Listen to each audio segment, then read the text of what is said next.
Hey everyone, welcome back to our journey into the world of wealth building.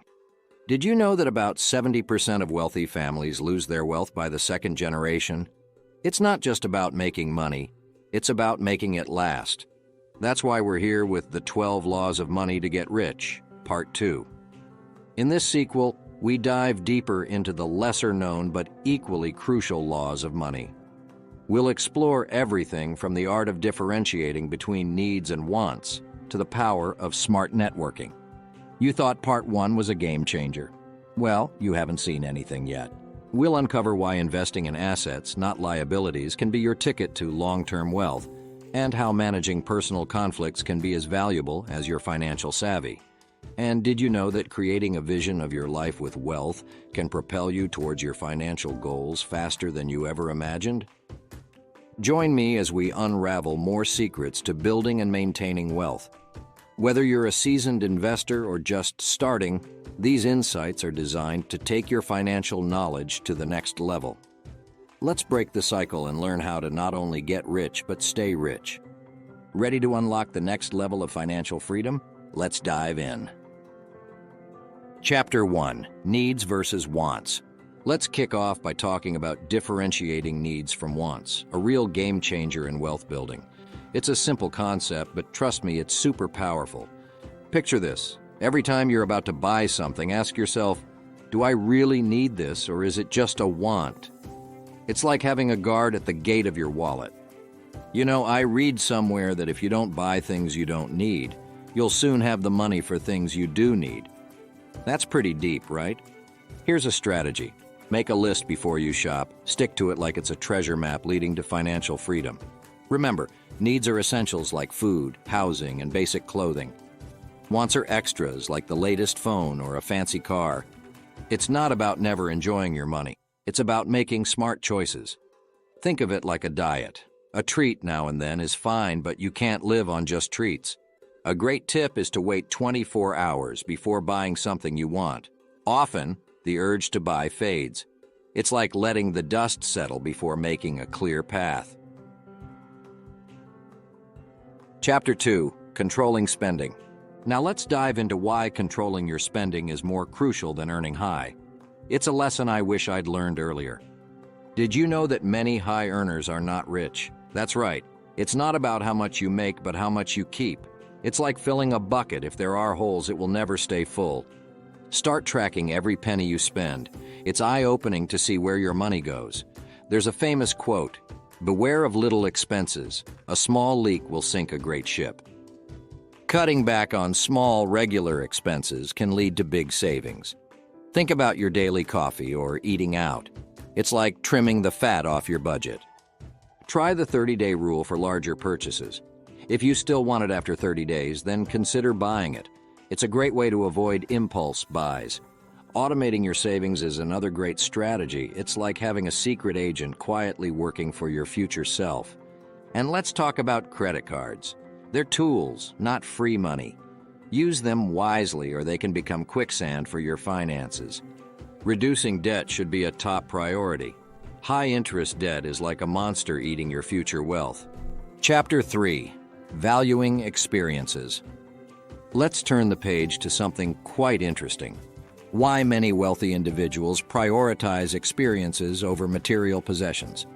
It's not just about being frugal. It's about being smart with where the money goes. Did you know a study found that people who spend money on experiences rather than material items are happier and feel the money is better spent? It's like choosing memories over merchandise. Think about it. Experiences like vacations, concerts, or classes don't just vanish.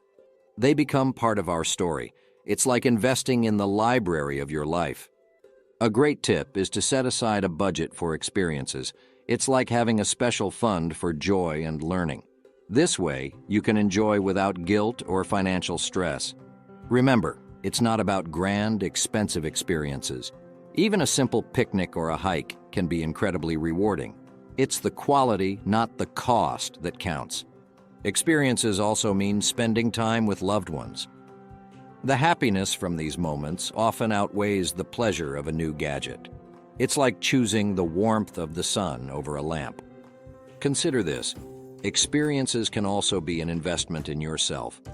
Learning a new skill or exploring a new place can open doors and create opportunities. It's an adventure with a return on investment. Chapter 4, Frugality Among Millionaires. Moving on to a fascinating trait of many self-made millionaires, frugality. Yes, you heard it right. Even those with heaps of money often live surprisingly modest lives. It's a misconception that all millionaires splurge on luxury. According to Thomas J. Stanley's The Millionaire Next Door, most millionaires are actually quite frugal. They understand that preserving wealth is as important as accumulating it. Adopting a frugal mindset doesn't mean being cheap. It's about valuing your money and spending it wisely. It's like being the wise steward of your own wealth. One strategy is to focus on the value of items rather than just the price. Sometimes, buying a cheap item can be more expensive in the long run if it doesn't last. It's about smart shopping. Frugality also means being creative with your resources. It's like finding new ways to enjoy what you already have instead of always buying new. Many wealthy individuals practice what's called conscious spending.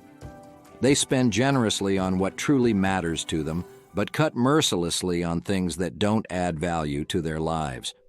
Remember, frugality is a journey, not a destination. Start small. Maybe pack lunch instead of eating out, or use public transport occasionally. These small savings can add up to a big difference. It's also about delaying gratification. A millionaire mindset often involves waiting for the right time to make a purchase rather than indulging in immediate wants. It's like planting a seed and waiting for it to grow. Chapter 5, Invest First, Spend What's Left. Now let's dive into a golden rule that many wealthy people live by. Invest first, then spend what's left. This simple shift in managing your finances can lead to incredible growth in wealth. You might have heard the saying, pay yourself first. This means before you pay your bills, buy groceries, or spend on leisure, you set aside a portion of your income for investment. It's like planting seeds for your future before enjoying the fruits. Starting with investing might seem hard, especially if you're living paycheck to paycheck, but even small amounts matter. It's like filling a jar with sand. Every little grain counts. Think of investing as a non-negotiable expense, like your rent or utility bill.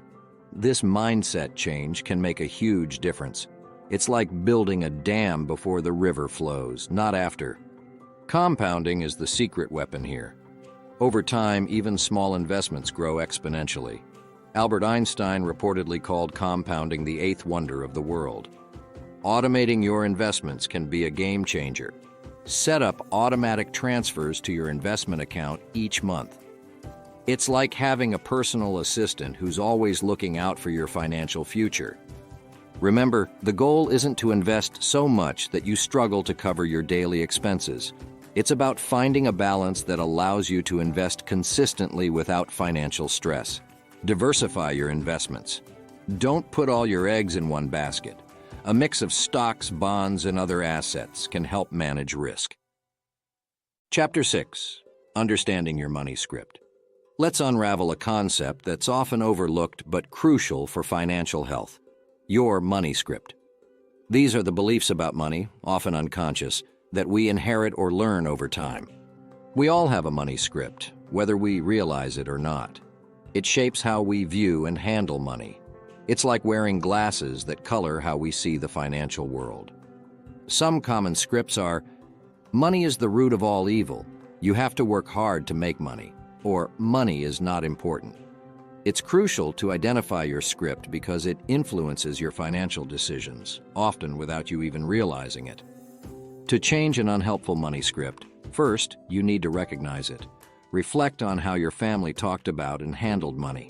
It's like being a detective in your own life, uncovering clues about your financial behavior. Challenge these beliefs. Ask yourself, are they really true?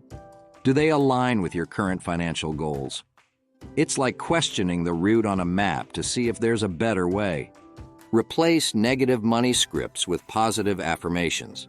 Instead of thinking, I'll never be wealthy, try, I am capable of making smart financial choices. It's like changing the sails on your boat to catch the wind better. Educate yourself about money. The more you know, the easier it is to write a new, healthier money script. It's like updating your old map with a more accurate one. Talk about money openly, especially with family or a financial advisor. It helps break down the stigma and sheds light on those hidden scripts. Remember, your money script didn't form overnight, and it won't change overnight either. It's a process, like nurturing a plant from seed to bloom. Set small, achievable financial goals. As you meet them, you'll start to rewrite your money script into one that supports your wealth-building journey. Chapter 7. Creating a Vision of Wealth. Let's move on to a powerful motivator in wealth building, creating a vision of your life with wealth. This isn't just about dreaming big. It's about setting a clear, achievable vision that guides your financial decisions. Having a vision is like having a roadmap for your financial journey. It helps you stay focused and motivated, especially when the going gets tough. Start by asking yourself, what does wealth mean to me? Is it freedom from debt, owning a home, or financial independence? It's important to define what you're working towards. Visualize your ideal life in vivid detail. Imagine the feelings, the experiences, and the lifestyle. It's like painting a picture of your future. Write down your vision. Seeing it in black and white makes it more real and tangible. It's like planting a flag on your financial goals. Set short-term and long-term goals that align with your vision. These are the stepping stones on your path to wealth. It's like plotting waypoints on a long hike. Create a vision board. Fill it with images that represent your financial aspirations. It's a daily visual reminder of where you're headed. Remember, your vision might evolve over time, and that's okay. It's like adjusting your sails to the changing wind. Share your vision with close friends or family. This creates a support system and can keep you accountable. It's like having a team of cheerleaders on your journey. Chapter 8. Persistence in the face of failure. Now let's talk about a trait that many wealthy people attribute their success to: relentless persistence. Wealth building is not always a smooth ride. It's often filled with setbacks and failures. Understanding that failure is a part of the process is crucial. It's not the end of the road, it's just a detour. Think of it as feedback, not defeat. Most successful people have faced significant failures. J.K. Rowling was rejected by multiple publishers before Harry Potter was accepted. It's a testament to the power of not giving up. Develop a resilient mindset. When faced with a setback, instead of getting discouraged, ask yourself, what can I learn from this? It's like turning obstacles into stepping stones. Persistence means staying the course even when results aren't immediate. Wealth building is a marathon, not a sprint. It's about consistent effort over time. Setbacks can actually be valuable. They often teach lessons that success cannot. It's like going through a tough training program that prepares you for bigger challenges. Don't be afraid to pivot or make adjustments to your strategies. Persistence doesn't mean stubbornly sticking to a failing plan. It's like navigating through a storm. Sometimes you need to change course to reach your destination safely. Celebrate small victories along the way. This helps maintain your momentum and keeps your spirits up. It's like enjoying the scenery on a long hike, not just focusing on the end point. Build a support network. Surround yourself with people who encourage you and believe in your vision. They can be a source of strength during tough times. Remember, persistence is not about never failing. It's about how many times you get back up after falling. It's the grit and determination to keep moving forward, keep learning and growing. Every challenge is an opportunity to gain new skills and insights. It's like collecting tools for your toolbox. The more you have, the better equipped you are. Chapter 9. Managing Personal Conflicts. Now, let's explore an often overlooked aspect of wealth building: managing and resolving personal conflicts. Believe it or not, how you handle conflicts can significantly impact your financial success. Conflict resolution skills are vital, especially if you're in business or working with others. It's like having a toolkit for maintaining smooth relationships, which are crucial in the financial world. Firstly, learn to listen actively. Most conflicts escalate because people don't feel heard. It's like tuning your radio to the right frequency. Effective communication can clear up so many misunderstandings. Keep emotions in check. High emotions can cloud judgment and lead to poor decisions. It's like trying to navigate a ship in a storm. Calm seas make for better judgment. Seek win-win solutions. In business and personal finance, solutions that benefit all parties often lead to better long-term success. It's like two people rowing a boat in sync. You get further when you work together.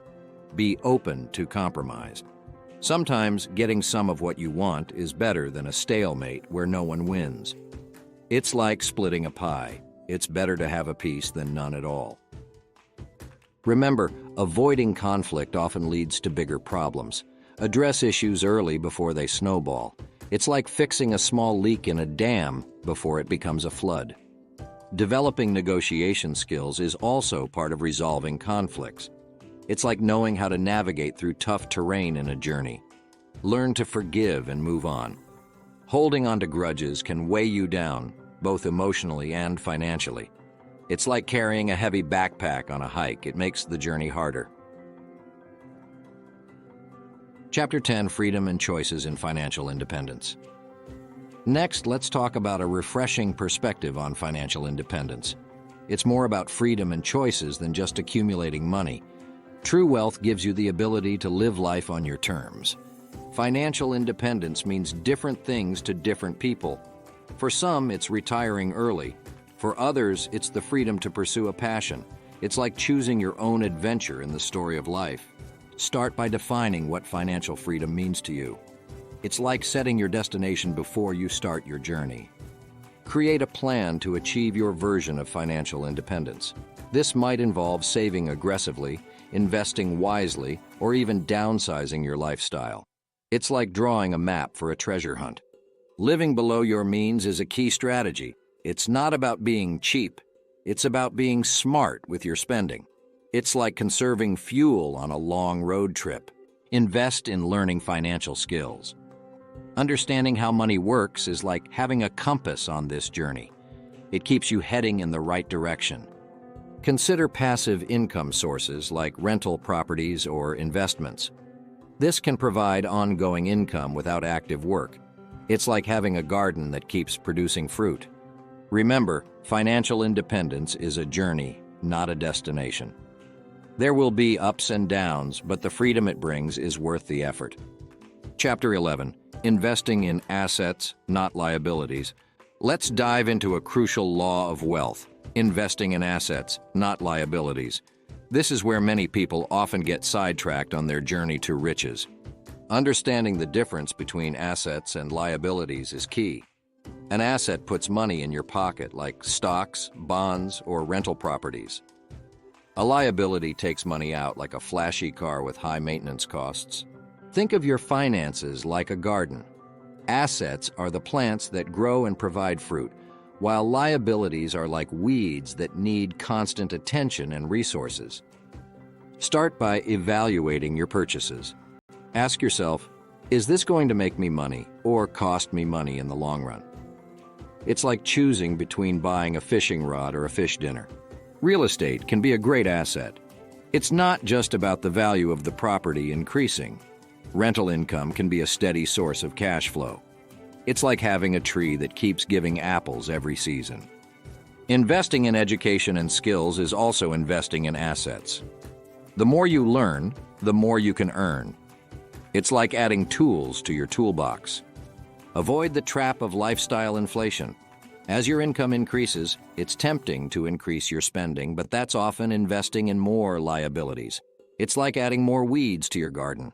Remember, not all debts are bad. A mortgage for a rental property can be an asset, while credit card debt for unnecessary luxuries is a liability.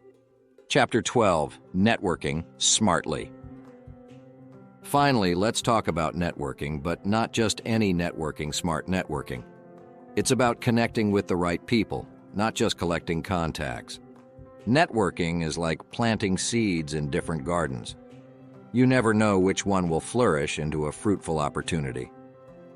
It's not about how many people you meet, but about meeting the right people.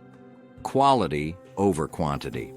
It's like having a few keys that open the right doors, rather than a big bunch that opens none. Attend industry events, seminars, and workshops related to your interests. It's like going fishing in a pond where you know there are fish. Social media is a powerful networking tool. Use platforms like LinkedIn to connect with industry leaders and peers. It's like having a global networking event at your fingertips. Be genuine in your interactions. People can tell when you're just trying to use them. It's like building a bridge. It needs a solid foundation to last. Offer value before expecting anything in return. It could be as simple as sharing an article or offering a helpful tip.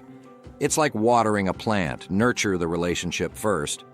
Remember, networking is a two-way street. It's about building mutually beneficial relationships, not just taking what you can get.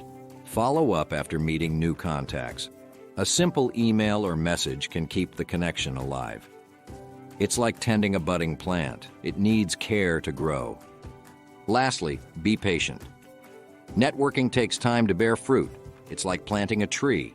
You don't get shade immediately, but eventually it provides a canopy.